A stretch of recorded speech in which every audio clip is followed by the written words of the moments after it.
What's happening? What's happening? Gangsters? Slipping. I got my headphones on. Don't got nothing happening. Oh man, what's everyone doing? Tim W, the first outlaw, the last cowboy, the first commenter. Here's to you, sir. Some sweet tea.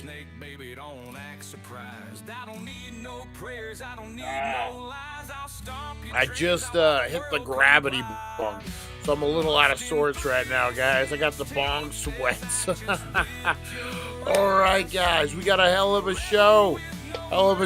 We are talking. We are talking Las Vegas, Nevada, 1990s, late 80s, early 90s. Smokey's baseball cards were the first ones. Oh, man, they were the biggest. If you were involved in sports cards in the 90s in Las Vegas, Smokey's had it, guys. Baseball card shows. They would have like Barry Sanders, Ernie Banks, Steve Carlton, Reggie Jackson, Mickey Mantle. We got one of them before, man. That was the place to be. But with, hey, Mama Gardner, how's it going? But with all that, guys, success wasn't enough for them. They had FBI raids, there were forgeries, there were 900 numbers. There was everything, guys. We're gonna get into that. We got the strain review. We got a great show planned today, guys. So buckle in, because we're kicking the tires and lighting the fires, and I got a cough so goddamn bad right now. All right, guys, we go live in 2. I'm holding it. We go live in 2. Kick the tires and light the fires. Let's do it.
Get ready, get set, because it's time to go with the It's 420 Somewhere podcast. With your host with the most, the man voted most likely to smoke out with a Yeti,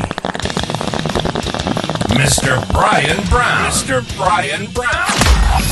Now sit back and relax, because it's time to go live across the world. Because it's 420 Somewhere.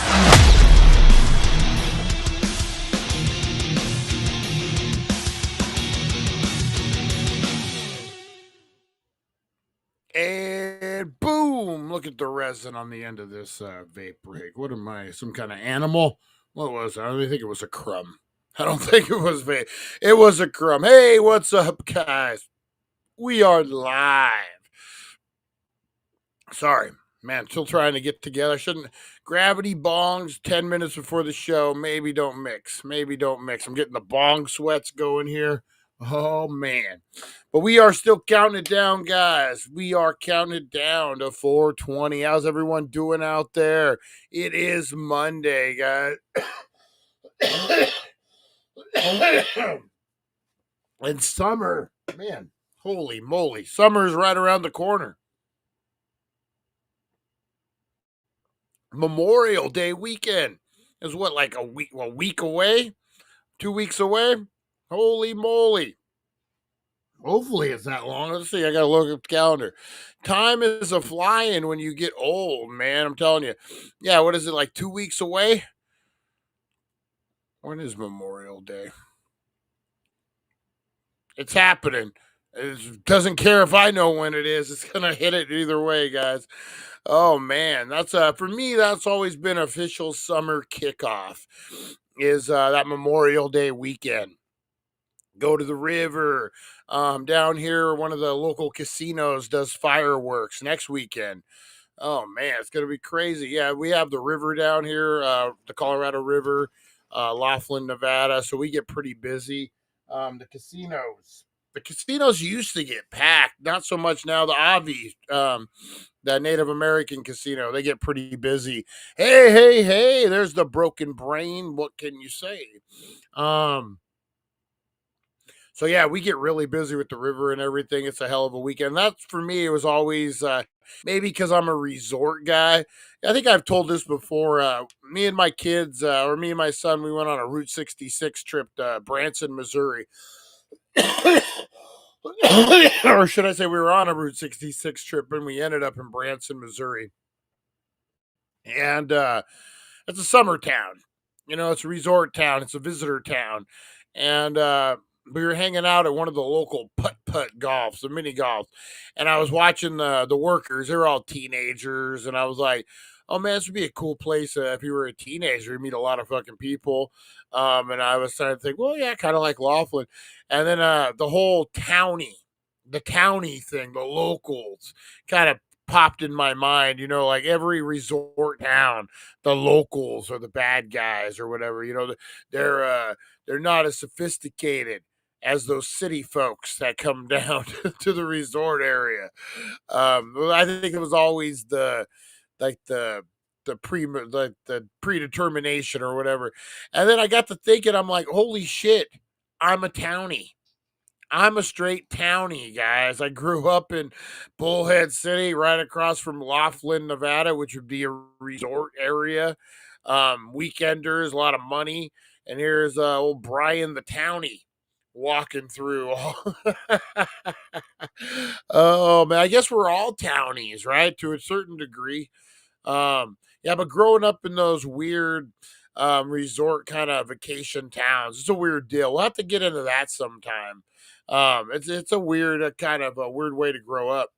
All right, guys, we got about a minute before the big 420. So I want you to get it fired up. What you smoking on? What you drinking on? Larry, there's Larry. Storms are rolling in Texas. Sounds like a Garth Brooks song. And the storms are rolling in Texas. Larry don't care about his exes. That's right, guys. All right, I want you to get ready, guys. Blaze them up, spark them up, roll them up. 420 just isn't about cannabis. It's about that peace of mind. It's about shaking off the shit of the day. Your stupid boss, the kids, the husband, the wife, the boyfriend, the girlfriend, the cousin, who knows, your mom-in-law. All the things, guys. It's time to shake it off, like old Tay-Tay says. Let's shake it off. Let's shake it off. All right, lads, let's get it, lads. All right, guys, let's do it. Whatever you need, if you're smoking, if you're drinking, if you're eating, or if you're just breathing, let's do it, guys. Inhale that positivity. Exhale that negativity, because it's 420.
our 420, guys. Mine was good. Mine was good, Brian.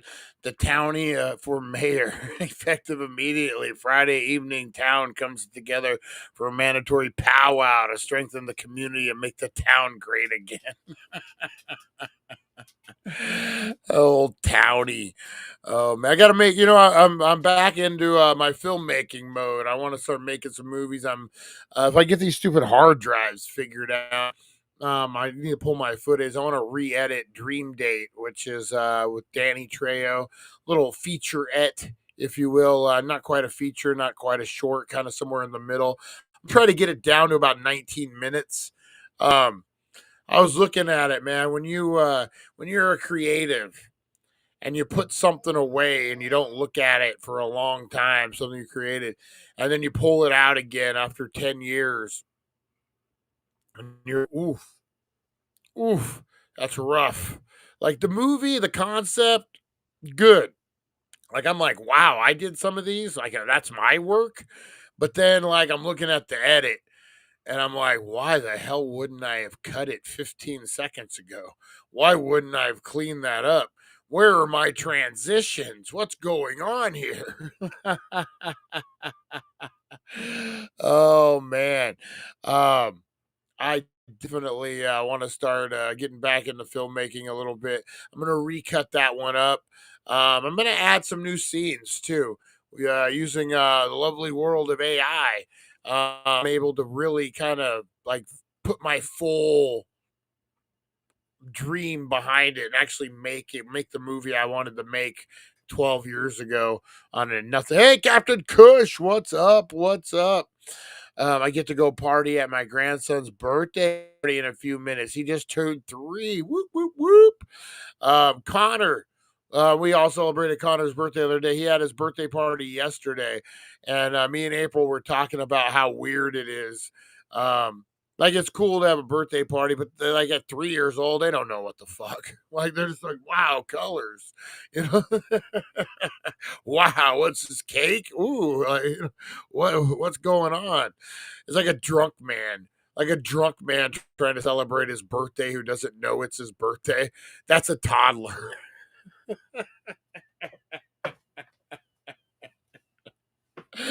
A toddler is a drunk man trying to celebrate his birthday that doesn't know it's his birthday. Oh man, I love that.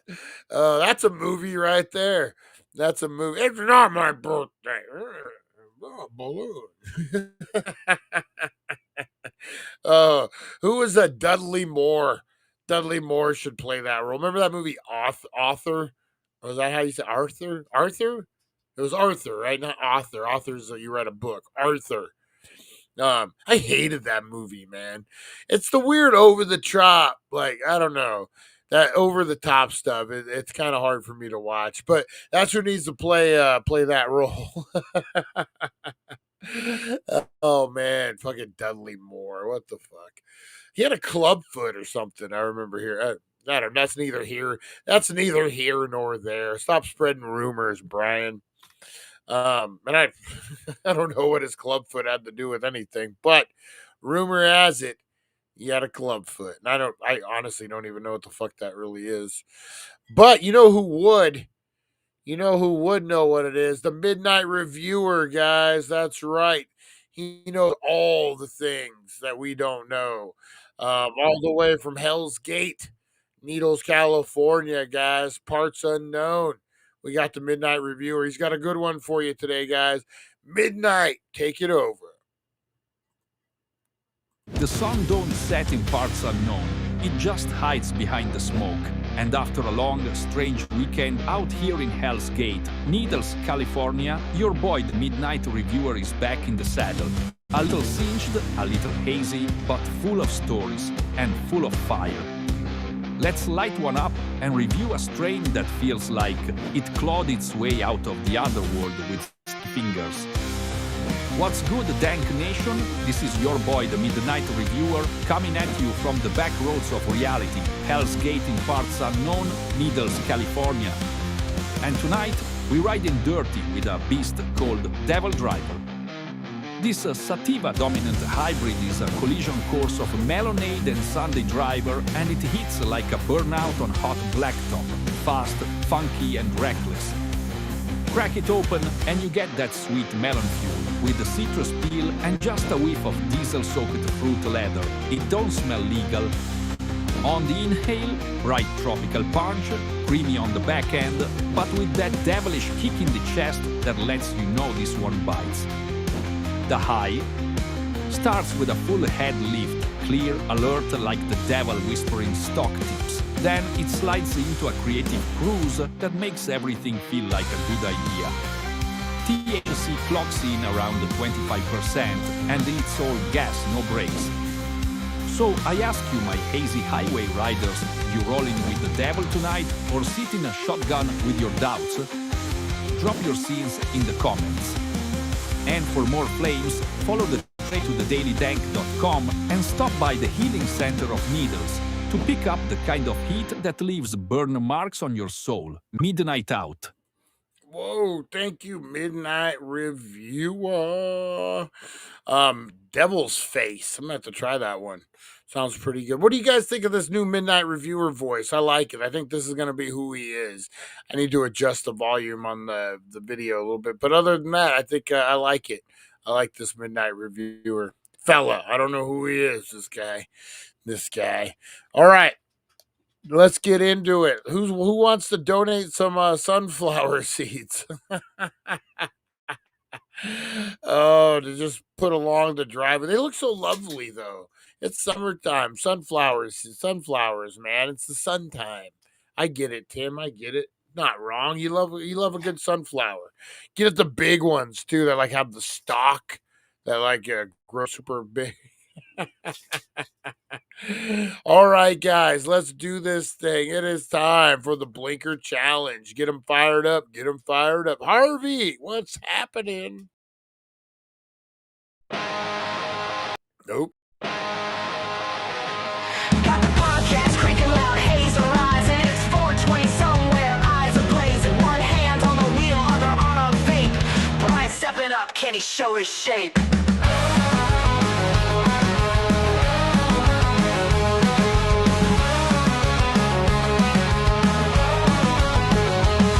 Blinker challenge, lights glowing red, holding breath till you think you're dead. Who's the champ? Who's the king of smoke? Taking drags till your lungs near choke.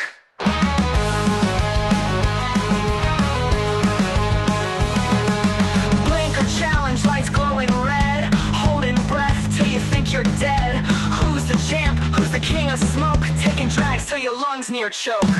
Blinker challenge showdown, who's gonna fall?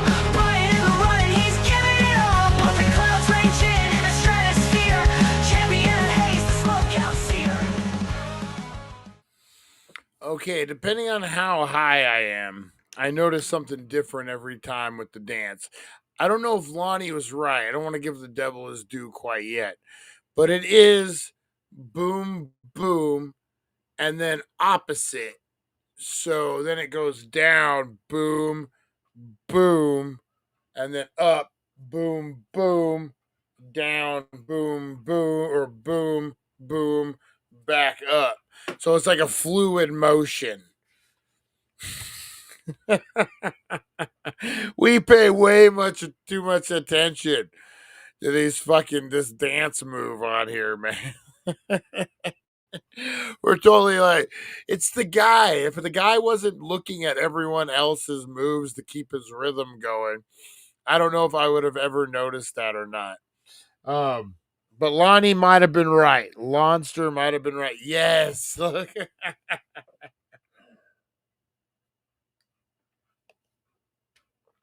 All right. So now now that we know the moves, we're gonna have to all get together at the park and do a flash mob of that dance. The 710 dance is better. Except no one wants to see me with my shirt off. Oh, if I could staple my shirt into my underwear, I would, guys. I would. I'm not a. I always find it weird those guys that are just overly comfortable taking off their shirt. Like, have you ever met a guy who just can't wait to take his fucking shirt off? Like, I've had friends that like the second they get outside, fuck their shirt. You're like, we've been out. It's fucking 40 degrees. And we just stepped outside. What do you mean, fuck your shirt?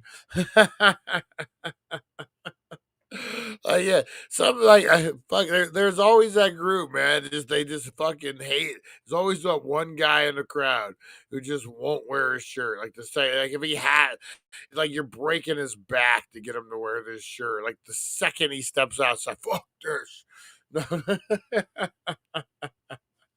Or like if they have a meeting or something, or I kind of am this way. I don't like to wear pants a whole heck of a lot, but but if I have to, I like immediately. I'm like, let's get these fucking pants on, put on some shorts. Um, yeah, I guess it's just what you're used to, just what you're used to. Oh man, Tim, it was real weird when you were when you were shirtless at the zone meeting last season. He saw it was hot. It was hot. And you know what was really weird was there was no sawing going on, like there was no construction, but he had sawdust all over him. That was really fucking weird too. Tim's like, you can't sweat without some sawdust stuck to you, man. One time I was at fucking Home Depot. I was waiting in line for something. I don't even know what, but there was a guy returning a fucking chainsaw and he was shirtless. He was sweating his ass off. He was covered in fucking sawdust and he was returning the chainsaw.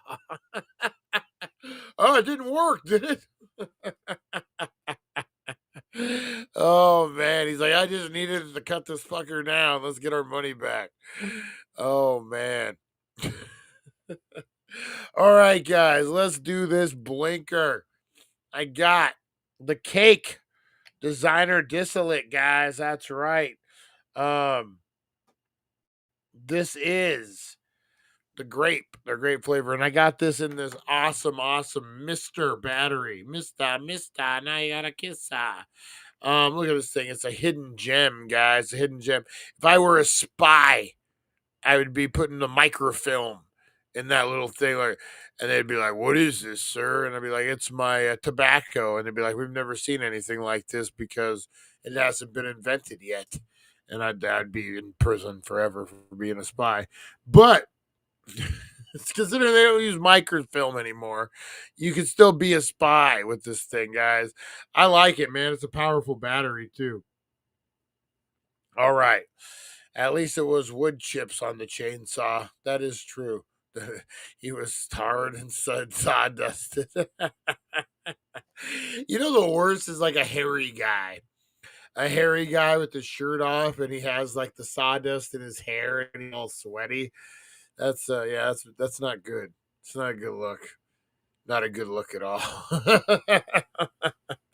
For some reason, that reminds me of Halloween Horror Nights. Like, it wouldn't even have to be a murder. It would just be things that make you feel awkward. Hey, there's a song, Things That Make You Feel Awkward. Oh, man. All right, let's get into this Chainsaw Charlie. We got vape. Oh, my God. Where did it go? Oh, behind my ear. All right, here we go, guys. I'm already too high for this. And then like I'm like loaded here with like indigestion, so I'm hoping I don't start coughing weird shit up like fucking poltergeist. But here we go. Here we go, guys. In five, four, three, a two, and a one. Boop.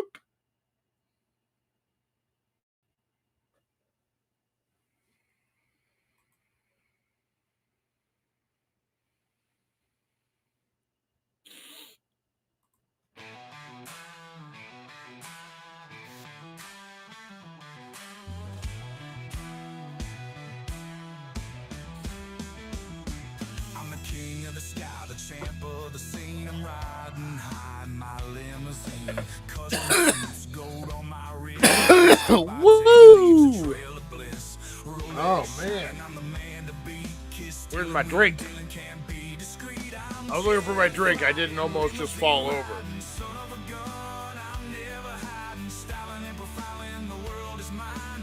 All right, guys, let's get into the Smokies. The main event, the granddaddy of them all. Smokies baseball cards, guys. And Brian coughing his ass off right now. All right, let's do it, guys. Smokies. Yo, yo, yo. What's up, collectors, stoners, and nostalgia heads?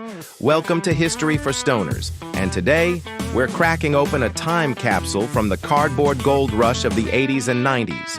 Now, if you grew up in Vegas and you were even halfway into baseball cards, you know this name. Smokies Sports Cards. They weren't shop, they were the shop. They had everything. Wax packs, rookie cards, signed jerseys, autograph sessions with MLB legends. And if you were lucky, you even hit up one of those late-night radio call-in numbers dreaming of pulling a Ken Griffey Jr. rookie.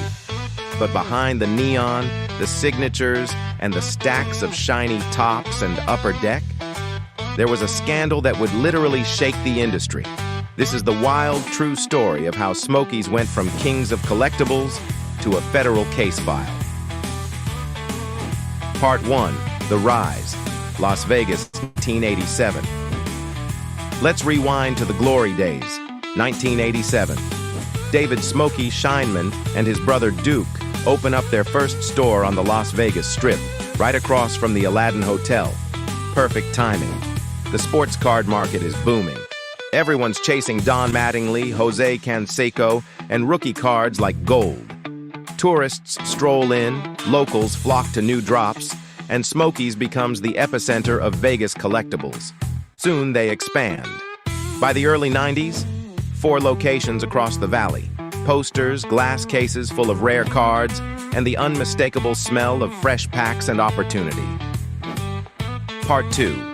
Gimmicks, promos, and their own card line. Smokies wasn't just selling cards. They were making waves. They dropped Smokies branded promos at national collector conventions. In 1991, they even released a commemorative set for UNLV legend Larry Johnson. Then came their boldest move yet, the Smokies Ultimate Hockey Draft Picks set. Sounds cool, right? Not quite. With over 24 million cards printed, bad design, and players in generic jerseys, it quickly became a punchline in the hobby. Still, Smokies was riding high. In-store signings with guys like Tony Gwynn, exclusive memorabilia, and a booming eBay mail order biz, they were everywhere. Part 3, the cracks begin to show. But you know what they say, when the market cools, the shady stuff starts heating up. By the mid to late 90s, the sports card bubble started leaking. Mass overproduction tanked card values, and Smokies pivoted to what looked like higher-end memorabilia. Behind the scenes, they were allegedly forging signatures, creating fake codes, and buying stacks of counterfeit gear from known forgers. One of the biggest names tied to Smokies, Greg Marino, a Southern California forger running one of the largest fake autograph operations in the country. Part 4, Operation Bullpen. The FBI gets involved.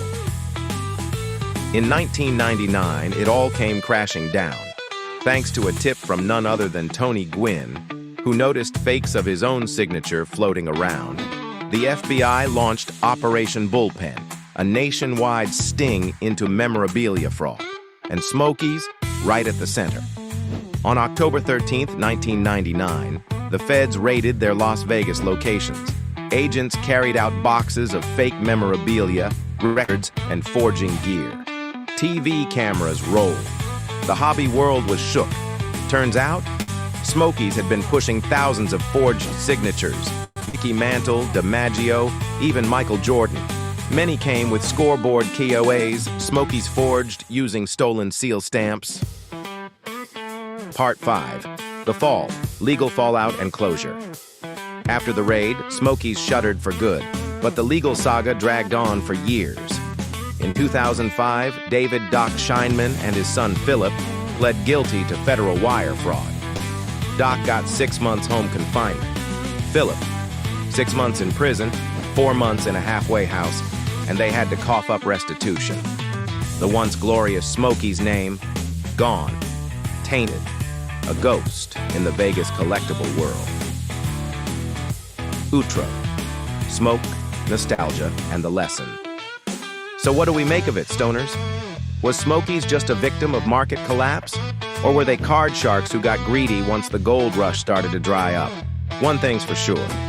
A lot of kids walked into Smokey's dreaming of owning a Babe Ruth signature. And a few walked out with one, only to find out later it was fake. But hey, if you ever stood in that shop, flipped through Topps cards, or held a signed Gwyn ball, you know what it felt like. And feeling something? Even if it was smoke and mirrors? That's what collecting's all about. This has been History for Stoners, right here on the It's 420 Somewhere show. For more tales of legends, scams, and memories wrapped in cellophane, hit up thedailydank.com and keep it locked to the healing center of needles, where the only thing fake is the wax on your terp pearl. Boom! Only thing fake is your wax on your terp purple. Whatever he said. Yeah, I've been in that shop when I was a kid, man. I think I've told this story before. I was working a full-time job at like 14 years old. I was homeschooled for junior high and high school.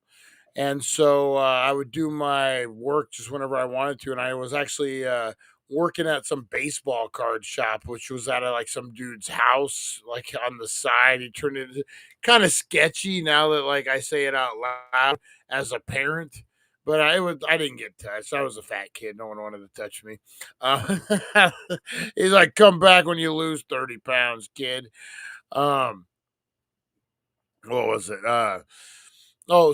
He owned a car lot. This guy's dad actually did, and family business. And so I became what they call a lot boy, which was I would wash the cars every day. So I was a 14-year-old kid. I was making minimum wage, working 40 hours a week. Dude, I had some money. I would go into the card shop. I had no bills or nothing. I was living the life, man. So we went up. Hey, Steven, how's it going? So we would go up. I would go to card shops. I was able to buy things that I wanted that other kids probably couldn't have because I was working a full-time job at 14. But Smokies, I think I told you guys I ended up buying that Michael Jordan Nike rookie card when I wanted the other rookie card, which would have been very well. I don't know. They're counterfeiters now, so who knows? But yeah, no, I remember that, man. And Smokies put on some good shows back in the day. Really good shows. I remember those Vegas shows. I got my Stan Lee. That was through one of the shows. Smokies was involved in all these things, but yeah. Tony Gwynn, I remember getting it, but I got Tony Gwynn away for I got in person. Tony Gwynn. I guess he's the one who complained, huh? That's crazy, man. All right, guys, let's see what do we got. What are we looking at? You know what? We got a few minutes. Let's see. See if I can find. There was a couple packs I wanted to open. Let's see. Let's see. Here they are. So I wanted the Sport Flicks. We'll do the Sport Flicks and the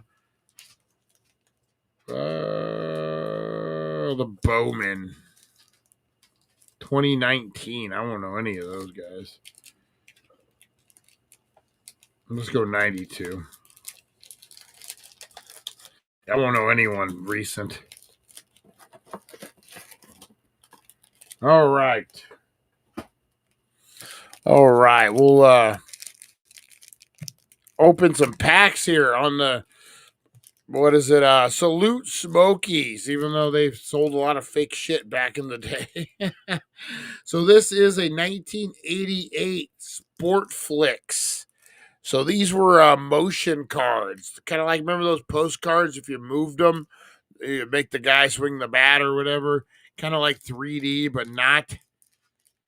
Let's see what we got. See what we got.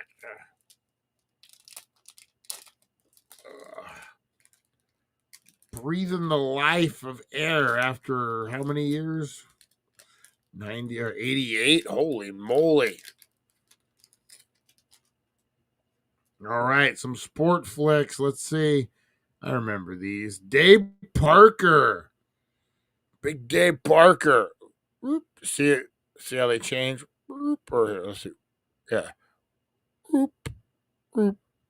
Whoop. It's an optical illusion. I'm a witch. Who else we got? We got Kelly Downs. That was a real downer. Oh.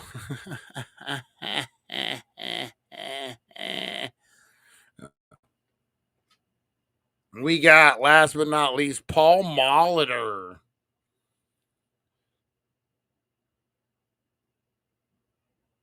Oh, so yeah, you get his face and then a little action there.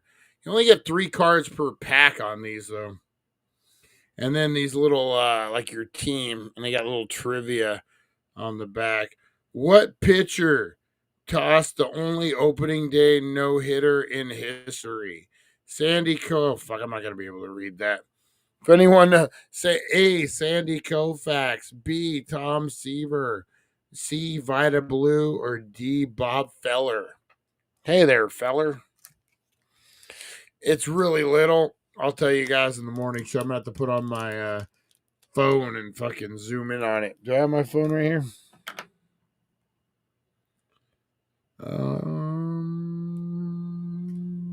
There we go. This is an April trick.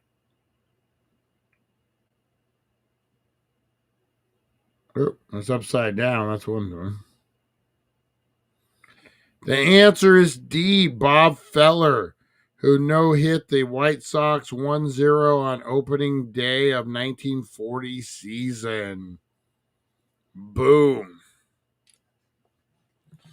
I really need to get glasses. Really need. My dad, when I was a kid, I got my dad a Sandy Koufax rookie and autograph. That's something I need to run through AI, see if that thing's legit or not. That was a long time ago. Okay, this is a 1992 Studio 12 premium cards. Ooh. All right. What do we got? We got I gotta see. Norm Charlton, maybe. Oh, on the back. Yeah, Norm Charlton. The font and the color they used on that sucks. Sandy Alomar Jr. I remember him. He was big time. Jeff Bagwell. Nice. Who's this guy? Max Kohler. Kohler. Just as long as not a colon. Del Murphy. Old Del Murphy. Juan Gonzalez. Remember, he was a rising star back in the day. Pedro Guerrero. The OG Pedro Guerrero. Dave Winfield.